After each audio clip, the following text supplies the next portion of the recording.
Few cars have captured pure American muscle, quite like the Ford Mustang. But behind the fame of the GT500s and Boss 429s lies a secret stable of Mustangs so rare, so wild, that even hardcore enthusiasts barely know they exist. Today, we're counting down 10 wildest special edition Mustangs you've never heard of. From prototypes built for Hollywood to street-legal beasts banned from racing, these Mustangs didn't just break rules, they rewrote them. Number 10, 1968, Ford Mustang California Special, GTCS. It looked like a Shelby, but was born for the streets of the Golden State. The 1968 GTCs was the West Coast hidden gem of Mustang history. Most people see a 68 Mustang and think of the bullet car or the Shelby GTI 100 Tartar. But this one wasn't built for racing or Hollywood. The California Special was Ford's secret nod to regional pride, a limited edition street car that looked like a Shelby but sold straight from local dealers. Based on the Mustang Coupe, the GTCS featured Shelby-style fiberglass side scoops, a rear spoiler, sequential taillights,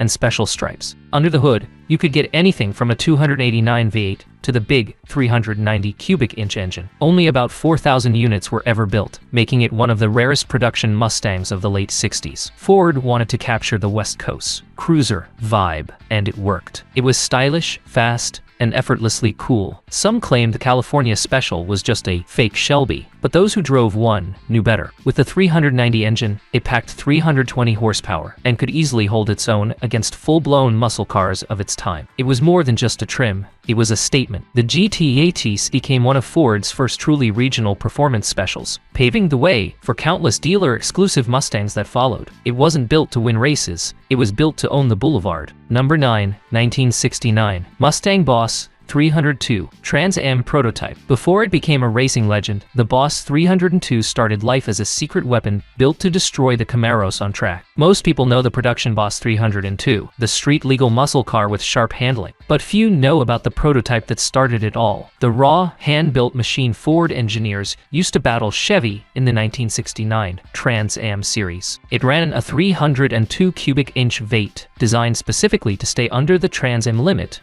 while revving to the stratosphere. With over 450 unofficial horsepower, it was tuned by Ford's best, led by racing legend Parnelli Jones and engineer Larry Shinoda. This early prototype had fiberglass panels, race suspension, and aggressive gearing that made it a beast on the track. Ford claimed the engine made 290 horsepower, but insiders knew that was just for the rule book. Real output was closer to 460 HP, and the car was nearly unstoppable on short circuits. Rival teams called it the Blue Bullet. The Boss 302 Trans Am prototype didn't just win, it defined Mustang's racing DNA. Without it, the Mustang might never have become a motorsport icon. It wasn't built for comfort, it was built for revenge. Number 8, 1972, Ford Mustang Sprint Edition, a Mustang draped in stars and stripes, built not for war, but for American pride. When people think of the early 70s Mustangs, they picture big, heavy, smog-era cars. But in 1972, Ford rolled out something unexpected. The Sprint Edition, a patriotic special that celebrated the Olympics and the American spirit. The Sprint Edition featured a bold red, white, and blue paint scheme, unique hubcaps, and USA badging. Buyers could get it with a 250 inline-six or the classic 302 V8, producing around 210 horsepower. It wasn't about top speed, it was about attitude. Ford even extended the theme to Mavericks and Pintos, creating an all-American trio for showrooms nationwide. Critics said it was just a sticker package, but the Sprint became a cult favorite for collectors. The limited-run Mustangs wore their patriotism proudly when the nation needed a morale boost during tough economic times. The 1972 Sprint Edition showed that the Mustang could be more than a muscle car. It could be a cultural symbol. It wasn't built for glory laps. It was built for pride. Number 7, 1984, Ford Mustang SFO. When muscle cars lost their power, Ford gave the Mustang a turbocharged brain instead of a bigger bicep. By the early 80s, the V8 era was fading. Emissions rules, gas prices, and slower cars became the new normal. But the CO Mustang was a rebellion against all that. Instead of cubic inches, it brought cutting-edge tech and outsmarted its V8 brothers. Powered by a 2.3-liter turbocharged 4-cylinder engine, producing 175 HP and later 205 HP, the SFO had equal performance to the 5 GT of its day. It came with a special suspension, 4-wheel disc brakes, a unique front fascia, and an adjustable turbo boost system, unheard of at the time.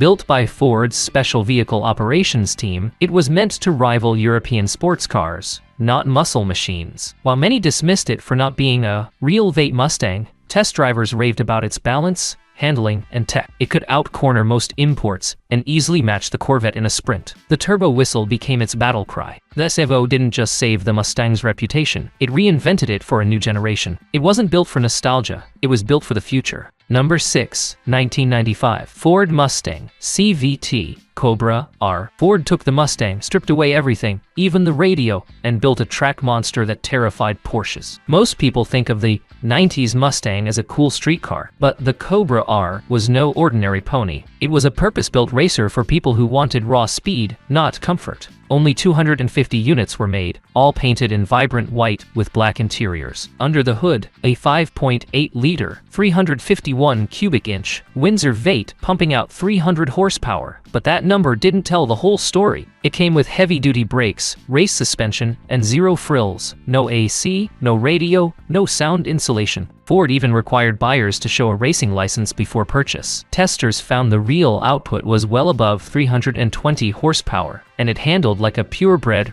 race car. The Cobra R embarrassed far more expensive imports and became a secret weapon in club racing circuits. The 1995 Cobra R proved Ford still had fire in its veins. It wasn't built to cruise Main Street. It was built to dominate track day. Number 524, Ford Mustang Mach-1 Terminator Prototype Edition. Before the Shelby GT500 returned, one Mustang secretly tested the future. The prototype Mach-1, known as the Terminator. Everyone remembers the 2003 24 Cobra Terminator for its supercharged 390 HP V8. But hidden in that same era was a handful of Mach-1 prototypes fitted with experimental parts meant for future Shelbys. The Mach-1 already came with a 4.6-liter Doshi V8 producing 305 HP, but the prototype test cars secretly used superchargers from the upcoming Cobra. These sleeper Mustangs were used by SVT engineers to fine-tune cooling, suspension, and throttle mapping. On paper, they were Mach-1s, but under the hood, they were Cobras in disguise. Rumor has it a few of these prototypes escaped Ford's control and made it to private hands, where they clocked over 450 horsepower. Collectors whisper about VINs that don't match factory records, part of the Mustang's hidden lore. The Mach-1 Terminator prototypes were the final bridge between the old-school muscle and the reborn Shelby era. It wasn't built for production, it was built for evolution. Number 4, 2008 Ford Mustang Bullitt Edition. It didn't just pay tribute to Steve McQueen's movie car, it became it. Everyone knows the green Mustang that tore through San Francisco in the 1968 film Bullitt. But in 2008, Ford revived that legend in a stealthy, no-nonsense special edition.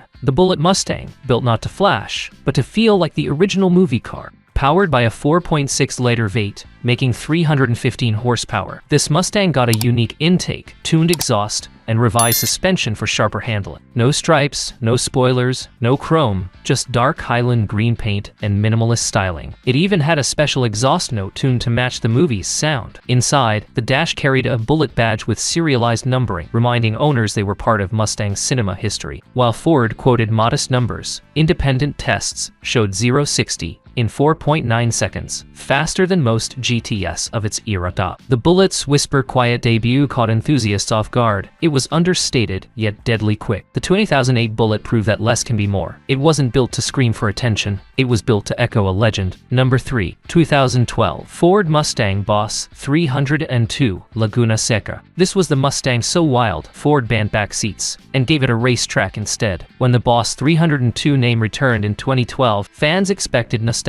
What they got instead was a street-legal track monster fine-tuned by Ford engineers for one purpose: to lap faster than M3. The Laguna Seca edition wasn't about luxury, it was about pure aggression. Under the hood, a 5-liter V8 screamed to 444 horsepower, paired with a short-throw 6-speed manual and race-spec suspension. Ford ditched the rear seats for a cross brace and fitted R-compound tires, massive Brembo brakes, and an aggressive aero kit. Each car even carried a chassis code linked to Ford's real racing team. On paper, it made less power than the GT500, but on a track track, it beat it. Motor Trend clocked the Laguna Seca faster than many European sports cars, double its price. Drivers said it felt alive, twitchy, loud, and unstoppable. The Laguna Seca Boss 302 redefined modern American performance. Dash 20, it wasn't built to go fast in a straight line. It was built to humiliate corners. Number 2, 2020 Ford Mustang Shelby G500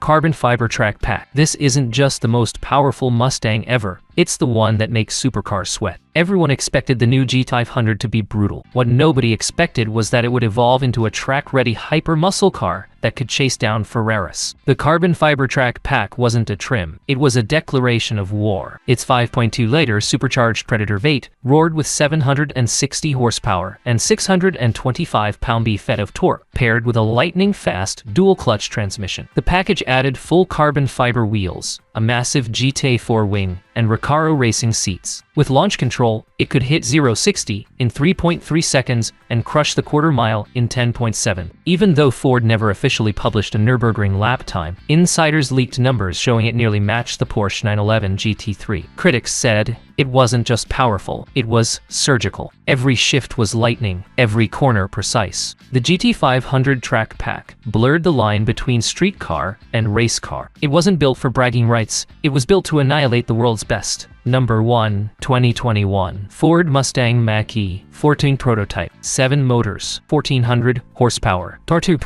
0 gasoline, and still, unmistakably, Mustang. When Ford announced an electric Mustang SUV, purists rolled their eyes. But the Mach-E 1400 changed everything. It wasn't built for the road. It was a rolling laboratory of pure electric insanity, proving that the Mustang spirit could survive the EV era. Developed with RTR vehicles and drift legend Vaughn Gittin Jr., this prototype packed 7 electric motors and a total output of 1400 horsepower, all directed through an advanced all-wheel drive system capable of drifting, drag racing, or track grip at the flick of a. It used massive Brembo brakes, adjustable aero, and regenerative tech, fine-tuned for performance experiments. The Mach-E 1400 specs sound like science fiction. Ford never gave exact performance times, but insiders say it hits 0-60 in under 2 seconds. Gittin Jr. called it the most violent, addictive thing I've ever driven. Fans who once mocked the electric Mustang had to admit it roared louder than any V8, just in a different language. The Mach-E 1400 didn't just electrify the Mustang, it electrified the future of performance. It wasn't built to follow tradition, it was built to shock the world. From the California Special to the all-electric Mach-E 1400, these Mustangs prove one thing: the legend never sits still. Each one broke rules, rewrote expectations, and showed that Special Edition doesn't mean forgotten. Because in the world of the Mustang, the wildest ones don't live in museums, they live in myth.